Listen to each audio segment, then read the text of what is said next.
আগের থেকেও ছোট্ট হয়ে গেলাম। তাহলে হয়তো এইটা খেলে বড় হয়ে যাব। অ্যালিস এত বড় হয়ে গেল যে ওর গাছের সাইজের হয়ে গেল। আরে এটা আবার কি হচ্ছে? ও দুদিক থেকেই খাওয়া শুরু করলো আর তারপর সে তার নর্মাল সাইজে চলে এলো। এবার বোধহয় ঠিক হলো। এবার আর খাওয়ার দরকার নেই। অ্যালিস এটা বুঝতে পারছিল না যে সে এরপর কোথায় যাবে। ও হাঁটতে হাঁটতে সাহায্যের জন্য চেঁচাতে লাগলো। কেউ আছো এখানে? হ্যাঁ বাবা, আমি এখানে আছি। কে ওখানে?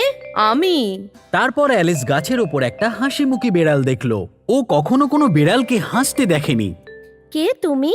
এখানে তুমি নতুন, আমি নয়। তাহলে তুমি আমাকে আগে বলো, তুমি কে? আমার নাম অ্যালিস। আমি এখানে একটা সাদা খরগোশের পিছু করে এসেছি, কিন্তু এখন আমি এখান থেকে কি করে বেরোবো? আচ্ছা, এই রাস্তাটা মার্চের বাড়ির দিকে যায়।